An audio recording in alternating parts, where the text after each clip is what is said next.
Hi everyone, Rabbi Rosen here, hoping all is well with you. And I'm happy to have a few moments to share a thought, an image, an idea, especially at this time of great concern for us all. As I am recording these thoughts, we are in a kind of quiet period. Last evening, we learned of the significant preemptive attack that Israel launched against military and nuclear facilities in Iran. And we are, of course, sadly, waiting for a potential and likely retaliatory attack on the part of the government and the military of Iran. At these kinds of moments of waiting and watching and hoping, we find ourselves very often drawn to the Torah, our tradition, for comfort, for ideas, for images that I think can be of help. In this week's portion of Beha'alotcha, we know that the Israelites are on the march, moving from Egyptian slavery ultimately to the promised land of Israel. But along the way, all sorts of things are about to take place that will try and test their courage and patience.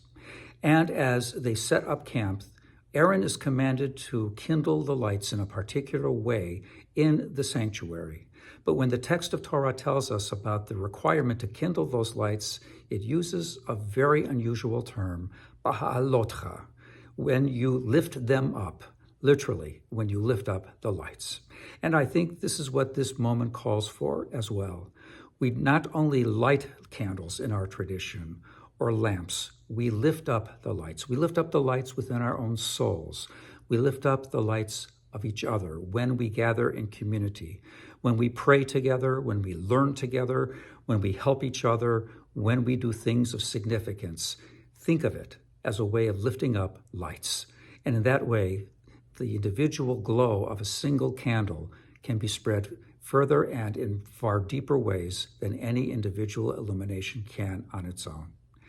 And in this hour of challenge, let us hope for the same thing. Let us have brighter experiences of each other. Let's lift up the lights. Let's come together and immerse ourselves in our tradition, in our community, that we too can be strengthened in this hour of challenge. And let all go well for Israel, for our people, and for all concerned, so that there will be, at the other end of this experience, a far safer and a far better world. Shabbat Shalom.